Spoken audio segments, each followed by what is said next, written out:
चिंतन श्री गुरुदेव दत्त रघुनाथ महाराज की जय। पार्वती पते शिवाय महादेव। वक्रतुंड महाकाय सूर्य कोटि समप्रभा निर्विघ्नं कुरु मे देव सर्वकार्येषु सर्वदा। गणनाथ सरस्वती रवि शुक्र बृहस्पति पंचधारी स्मरेत देवानी प्रवर्तते। गुरु ब्रह्मा गुरु विष्णु गुरुदेव महेश्वरा गुरु साक्षात् परब्रह्म तस्मै गुरवे नमः। गोतावता जय रुक्मिणी पांडुरंगाय नमः। कुंडलिक विठ्ठल श्री ज्ञानदेव तुकाराम। अवधूत चिंतन गुरुदेव दत्त नवनाथ महाराज की जय। पार्वती पते शिवाय महादेव।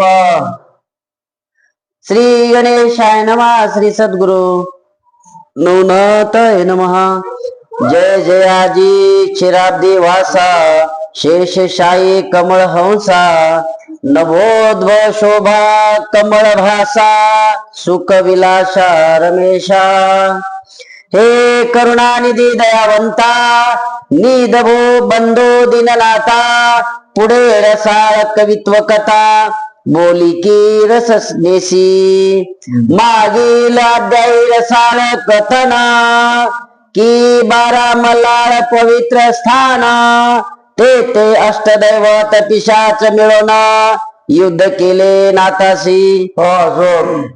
ग्रंथाचे आराध्य दैवत असणारे नवनाथ ग्रंथ करते असणारे मालूम आणि सर्व श्रोते संतजन यांच्या असणाऱ्या चरणी नतमस्तक होऊन कथेचा परिहार अशा प्रकारचा आहे।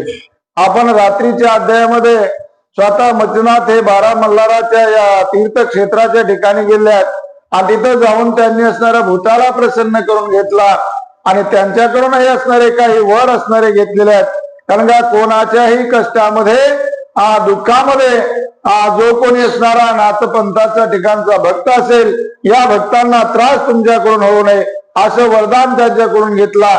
इथपर्यंत कथा आपण कालच्या अध्यायामध्ये ऐकलेली आहे। या परी बाळा मल्हार करुणी तीर्थ कुमार दैवत करुणी कोक स्थानात कुडाळ प्रांताडूळ गावात येऊन राहिला। अशा प्रकारे मध्यनाथ स्वतः कुमारी नावाचं दैवत आहे त्या दैवताचं असणारं दर्शन घेतला आणि पुढे असणारे कोकण नावाचा देश आहे म्हणले आणि त्या देशाच्या ठिकाणी कुडाळ नावाचं एक गाव आहे त्या गावाच्या ठिकाणी मच्छनाथ पोहोचलेले आहेत।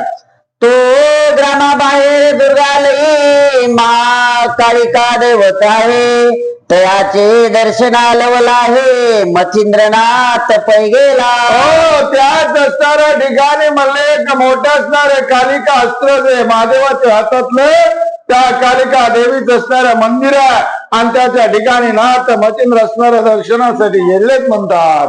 ते कालिका दैवताची खडतर मूर्तिमंतनाने पृथ्वीवर ते शिवस्थानचे कालिकास्त्र स्थापन केले महिषी। म्हणून असणाऱ्या पृथ्वी तळावर आणि स्वतः असणारे ते महादेवजीच्या हातामधले कालिका नावाचं अस्त्र आहे आणि त्याची स्थापना कालिका देवी म्हणून स्वतः असणारे त्या ठिकाणी केलेली आहे। त्या ते करुणी दैत्य वदिले म्हणून शिवचित्त प्रसन्न झाले म्हणून कालिका देवी वहिले वरदान घेई का। म्हणून असणाऱ्या त्या अस्त्राच्या याच्यावरती बरेच राक्षस मोठे असणाऱ्याने महादेवजीने त्यांच्यावर विजय प्राप्त केला तेच अस्त्र असणारा या कालिका देवीच्या रूपानं तिथं ठेवलेलं म्हणतात। वेदत कामना असेल चित्ती ते वरदाना मागे भगवती येरी म्हणे अपर्णापती मम कामना ऐकिजे। त्यावेळेस असणाऱ्याने त्या ठिकाणी दोघांचा संवाद चालू झाला कोणाचा महादेवजीचा आणि प्रत्यक्ष असणारा त्या कालिकास्त्राचा। त्या कालिकास्त्रानं वर मागून घेतला महादेवजीकडून काय वर मागून घेतला म्हणतात। तव हस्ती में बहुत दिवस बैसले हस्त संभारास आणि जेथे गाडले त्या कार्यास सिद्धी करणी आले मी. महाराज महाराज हे महादेवजी काय सांगावं. तुमच्या हातामध्ये एवढ्या दिवस मी राहिलेला आहे आणि जे कार्य सांगितलं मालकानं सांगावं आणि घड्यानं ऐकवत तसं काम केलं. त्याच्यामुळे बऱ्याच दिवसाचा थकवा आलेला आहे. बहुत वृक्षांते बघिता क्षिती निश्रम पावले अंबिका हस्ते परी माते विश्रांती सुखवासा गोमुळे. काम केले की महाराज आपल्याला दिवसभर काम करा कष्ट करा संध्याकाळी आराम लागतो. आता बरेच राक्षस मारले म्हणले कवर असणार असं करायचं त्याच्यासाठी मला विश्रांती द्या. मगा वर्षे म्हणून मार म्हणे ते केले ते स्थापना ते उग्र देवता ती म्हणून अध्यक्ष आहे तरी माझी. बघा बघा आता पण आहे ती कालिका देवी. उग्र अशा प्रकारचं तिचं रूप आहे म्हणले आणि ती कलियुगामध्ये प्रत्यक्ष महादेवजीच्या हातामध्ये थकल्यामुळं त्यांनी असणार म्हणले मला थोडं शांत बसायचं आहे म्हणून त्याची स्थापना केलेली आहे. त्या कालिका दर्शनासाठी चित्त वेगळं पोटी मार्ग लक्ष्मी त्यासाठी संचार करिता झाला. कारण का प्रत्येकाकडून काहीतरी घ्यायचं होतं पण ते स्वतःसाठी नाही महाराज जगाच्या कल्याणासाठी. मला तिथंही त्या कालिका देवीच्या मंदिरात जायचंय आणि तिच्याकडून ते अस्त्र घ्यायचंय का. जर या असणाऱ्या पृथ्वी तलावर वाईट जर काही होत असेल त्या दुष्टाचा संहार करण्यासाठी ते उपयोगाला आला पाहिजे. देवी प्रतिकरणी म्हणे माश्चर्यपणा म्या मंत्र कार्य केले पुन्हा त्या जला साय तू. आपण जर मंदिरात गेलो तर काय म्हणतो देवा अरे माझं असं करण तसं करण माझं एवढं असं होऊ दे. तसं नाही म्हणले नाथमच्चनात गेले त्याच आंब्याचं दर्शन घेतलं आणि म्हणले साबरी विद्या नावाचं कवित्व केलेलं आहे आणि त्याला तुम्ही सहाय्य व्हावा. तरी माझे हस्ते विराजून मम कवित्व विद्या गौरवना तया कोणीवर राहणार कार्य उदित होईल का. म्हणून असणारं पुढचं कार्य अजूक करणे पुढती बहुत आहे. त्याच्यामुळे जे कार्य मला करायचं त्याच्यासाठी तुम्ही सहाय्य करा का. तरी साबरी विद्या जी केली आहे तिला सहाय्य जर केलं तर प्रत्येक जीवाचं कल्याण होईल. ऐसे मतिंद्र बोलतावानी छोरा चरलांत करणे शिवहस्ते अस्त्राला गोडी पूर्णाश्रम गाळासे. त्यावेळेस असणार अशा प्रकारे बऱ्याच दिवस आणि त्या आश्रमाला महादेवाच्या हातात इतकं असणार युद्ध करून राक्षस मारून मला थकवा आलाय कसा तरी आणि बसलं होतं इथं येऊन तर आणखी आलं काय येतं काहीतरी राग आलेला त्या अस्त्राला. त्यात मचिंद्राचे बोलणे त्या तरिका देवीने ऐकुणा तिने छोले अंत करणा प्रणया समान देवी. राग मारा तळपायाची आग मस्तकाला दिलेली त्या देवीला एवढा राग आला म्हणले आता या पूर्ण पृथ्वीचा लय करते की काय असा तिचा काळाने रुद्र असणारं रूप धारण केलेला आहे. जैसा मुचकंद सवने निदिष्ट तसे काळा पेटा निद्रा बिघडता प्रदानांत प्रसर झाला त्या समयी. बघा भगवंताची लीला महाराज. कृष्ण भगवंत धावत्या वेगाने जाऊ लागले कारण काय असणारा मुत्कुंदाला काळे वनाला मारायचं होता आणि मुत्कुंद मात्र झोपलेला होता. त्याच्यावर गेले पितांबर टाकला. त्यासणाऱ्या कालेवनाला वाटलं कोणी प्रत्यक्ष कृष्ण झोपलेला आहे त्यानं तो असणार अंगावरचा पितांबर भगवंताचा काढल्याबरोबर तो असणारा काळ यवन त्या मुत्कुंदाने भस्म केला. त्याप्रमाणे या ठिकाणी देवी असते रागावलेली आहे की प्रल्हाद पडता परम संतती विष्णू क्रोधदाती प्रगट झाला तोरे काष्ठी राक्षसाला विनवटावया. भक्ती लागते अंतकरणातून त्याला हाक मारावी लागते. कुठून असणाऱ्या बेंबीच्या देठापासून ज्याला परावानी म्हणतात. परा पश्यंती मध्यमानी वैखरी मधून आपण किती जरी म्हणलं तरी ते लगेच येणार नाही. त्याला परेपासून म्हणावं लागतं. कळ लागली पाहिजे. जर कळ लागली आणि त्याला हाक मारली मग तो किती वेगाने येतो. जसं म्हणले प्रल्हादाने हाक मारली कोरड्या खांबातून असणारा प्रकट झाला असा तो परमेश्वर आहे बरा. तैसी काळिका हृदय सरिता उचंबळी क्रोध मारिता मचिंद्रा लागी मळी सुंदरता मिळू पाये लग बघे. कालिका असणारा एवढा राग आला म्हणले असणारा मच्छिंद्राला आता या पर्वती या पृथ्वीमध्ये आज स्वतः असणारे घालते की काय किंवा कुठे नेहून घालते का असं तिला वाटू लागलेलं आहे की क्रोध मचिंद्रा बे अपार जया प्राशो पाये उतारेला अर्थ समय जाणून ज्यावेळेस असणारा या पृथ्वीचा लय होतो आणि त्यावेळेस असणारा वडवांडव नावाचा अग्नी निर्माण होतो आणि तो निर्माण झाला मग कोणाचंच काही चालत नाही. तो असा भडभड भडभड असणाऱ्या या पृथ्वीला जाळतो त्याप्रमाणे या देवीला राग आलेला आहे. मने नष्टारिता पतिता मे बाबाने श्रमले असता त्याची वाटे रुकवारता शिनव पाशी पुढारा. म्हणलं एखाद्याला कसं होतं बघा लय जर झोप येईल असली त्याला म्हणलं का चला की पोतीला ते म्हणते झोपू द्या लय झोप येईल तसं ही देवी म्हणली कशाला जायचंय कुठे. आणि एवढ्या दिवस असणार मी त्या महादेवजीच्या हातामध्ये थकून बसले होते हे नसणार कशाला इथं म्हणले उभे मला उठवायला. तो करीतो विद्या निर्मूळ माते मागची वरद प्रदान परिवरण विघ्न करवालासी दुर्बुद्धे. माझ्या असणाऱ्या बसलेले आराम करायला होते आणि त्या आरामाला विघ्न आला. तुझी तिकडे सामरी विद्यान कविता जाऊ दिन मला काय करायचंय. अरे मी आपला बोल सारणा निवंत वंदन स्थान दैसे अत्ते तू माते वर गुण सिनव पाशी दुरात्म्य. मला आराम करायची वेळ काही काय करायचं दुपारा बी आराम असतो ना आणि त्याच्या जर गेला आपण तिथं म्हणतो आम्ही आराम करायलो थांबा जरा बाहेर एखाद्या अधिकारी कुठं भेटायला आणि ते जर आराम करत असला ते म्हणतो नाही नाही मला वेळ नाहीये. तशा प्रकारे देव म्हणले आरामाचा कार्यक्रम चालू आहे आणि कशाला आला इथं माझ्याकडे. तरी आता ममलोचनी जाय फिरवणे ना तरी आगळीत होता तरणे.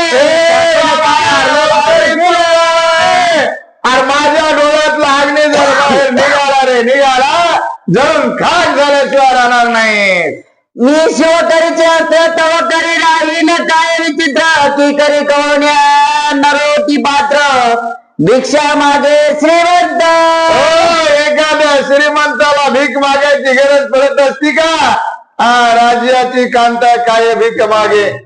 तशा प्रकारे महाराज कशाला म्हणले मला उभे विनाकारण या ठिकाणी त्रास दिला जाय तो बरा हो नको. शिवा पितळ धातूची मुद्रिका रचली ते हिरा हिरकणी वेळता गळली तसे तुझे कामास बुरली सरळ समागारा. एखाद्याला सोन्याच्या दादा अंगठ्या हातामध्ये घालायची एक एक किलोची काय गळ्यात मध्ये तसली चेन घालतो आणि त्या पितळाची कशाला अंगठी घालत तशा माझ्या समोर कशाला आलेला आहे. की वासयाचे डोळ्यावरील हंस बाळ करी चाकरी तन्याचे दुराचारी इच्छू पाहे ममताष्ट. अरे काय सांगावं जसं म्हणले एखादा कावळा आणि त्या कावळ्याने राजहंसाची बराबरी कधी होत असते का किंवा राजहंस जाऊन म्हणला कावळ्याच्या इथं मालक मी तुमची चाकरी करतो असं होणार ना. तसं मी तुझ्याकडे येत असते का मला येणार नाहीये. रावणाचे पंक्ती आला आला परिषद त्याला की सिंधूची कुपस्थानी ठेला नांदत की आवडीने. अरे अरे अरे काय सांगावं म्हणली राजा आला आणि एखादा गरीब बिचारा होता रंकाच्या पंक्तीला बसला जेवायला हे काय शक्य आहे का. अरे तसं माझी तुझी जोडच लागत नाही म्हणजे मी तुझ्याकडे येऊ शकत नाहीये. की जिपते जाते पाहुणे असे जिपते जाते तरी असे तन्याते शक्ती अस्त्र तव तरी वसती प्रारब्धे.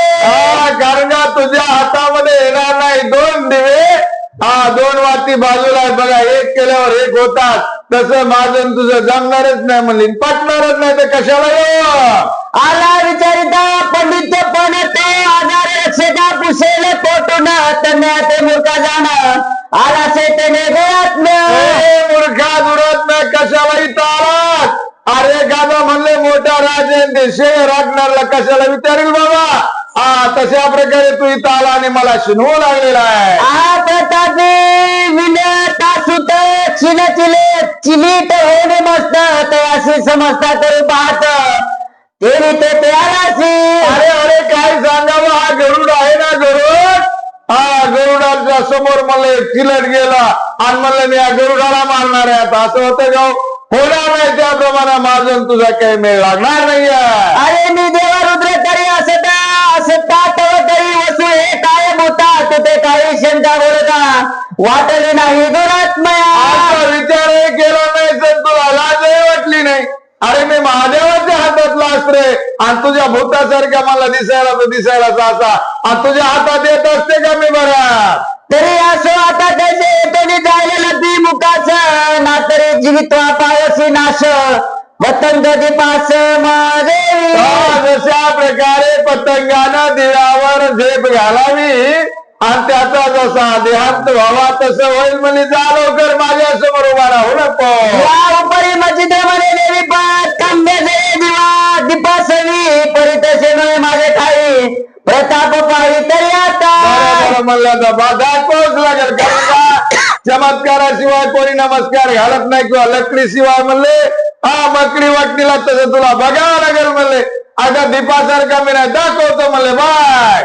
आगे मित्र बंबते असे लहान परी प्रताप त्याचे परे भरे त्रिभुवन तरी तुझे दाखवून वश तरी नवे समय. अरे जशा प्रकारे सूर्य दिसायला एवढा बारीक दिसतो पण या पूर्ण पृथ्वीवर जसा प्रकाश त्याचा पडतो त्याप्रमाणे तुला वाटते हेलेच बारके पण बघ म्हणले आता माझा प्रताप. आगे प्रताप देवी पंडू सुद्धा वायू सुद्धा ते शेती दावली अक्षय रोजी बसवली कीर्ती केली महावीरी.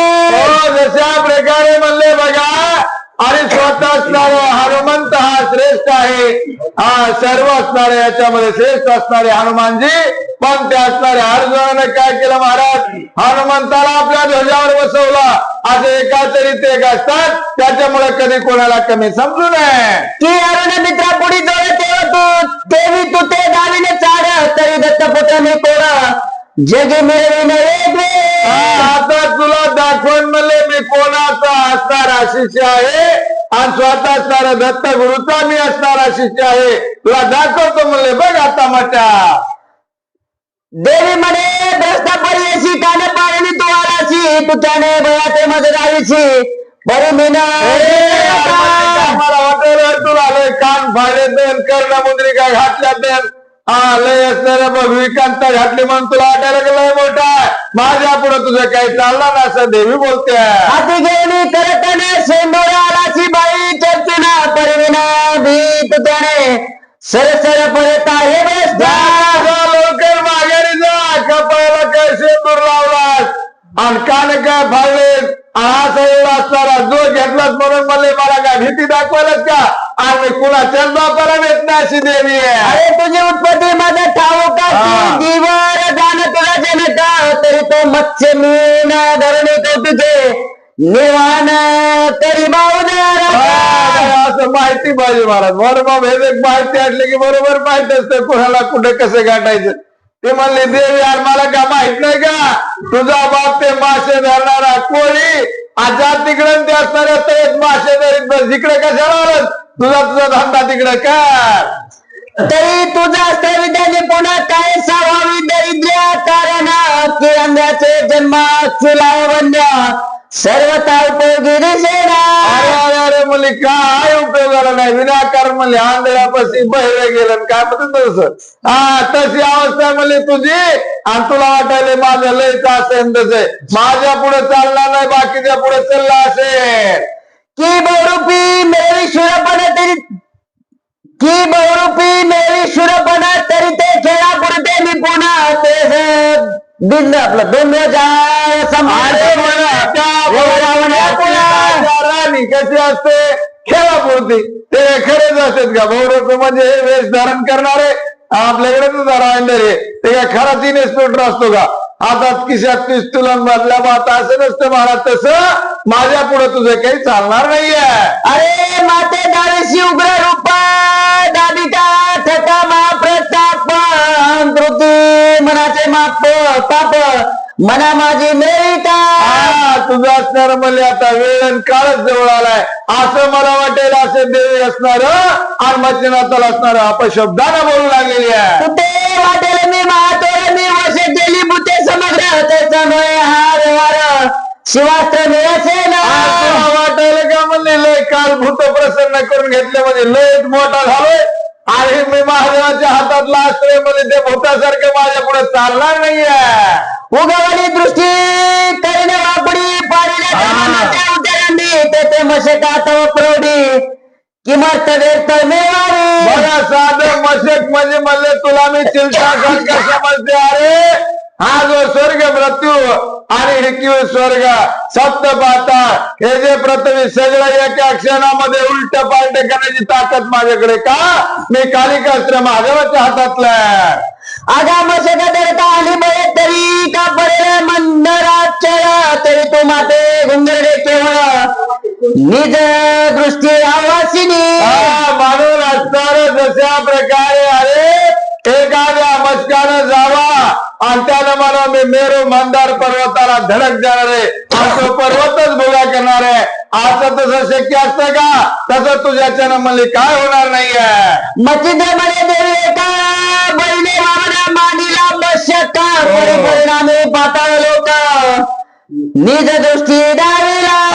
असंच झालं म्हणले देवी तुला लय वाटलं मी लयच मोठी आहे. त्या बळीराजाला असंच म्हणले त्या वामनाला वाटलं लयच असणारे बाळकूच आहे पण बघ म्हणले त्याला पातळातच नेला. अशा प्रकारची अवस्था जशी बळीने केली का वामनाची तशी आता तुझी केल्याशिवाय राहणार नाही. ऐसे ऐकता बरं काही चित्त व्यवधान पहिले क्रोधा नाही मग प्रताप शिका जोळा माई कळवळ पाहे वचिंद्रा. अशा प्रकारे त्या देवीला राग आलेला रागाने त्या मच्छिंद्राला आणि म्हणले आता ह्याला काय असं उचलून खाली टाकावा किंवा कुठेतरी नेऊन घालावा एवढा राग त्या देवीला आलेला.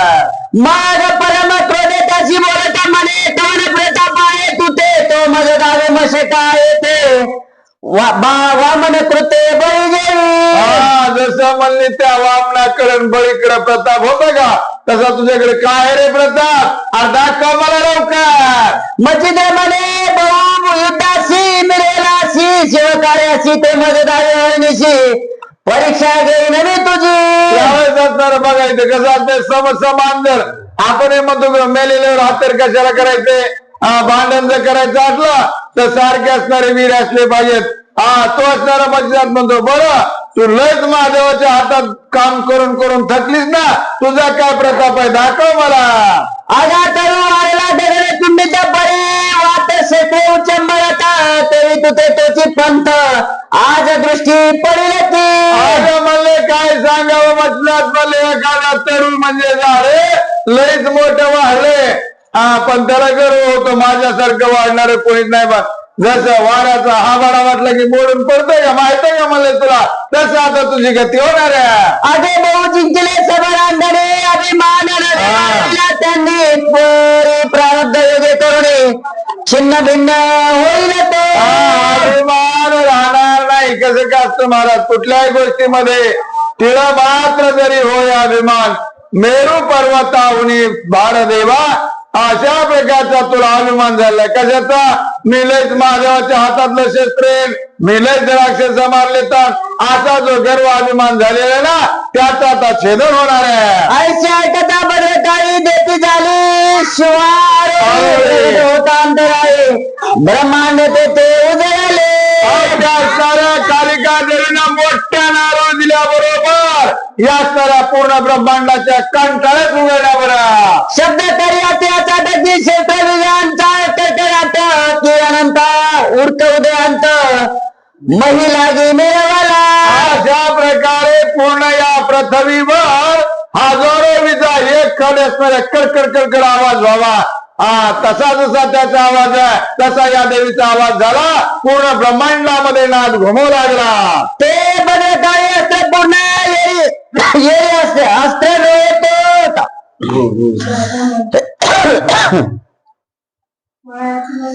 ते बरे काही अन्न पूर्ण अस्त्र मिळते समय प्रधान की देवदानवांचे म्हणणं मै लागी मिळवत असे. हो, सगळ्याला वाटायला आता आपलं काही खरं नाहीये.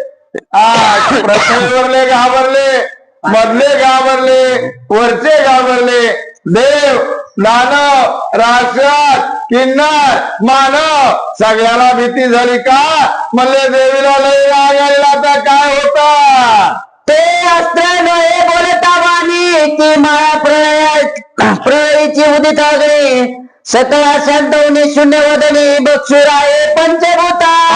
या पूर्ण पंचमहाभूताला भक्षण करण्याची शक्ती या कालिका अस्त्राकडे आहे. कोणते?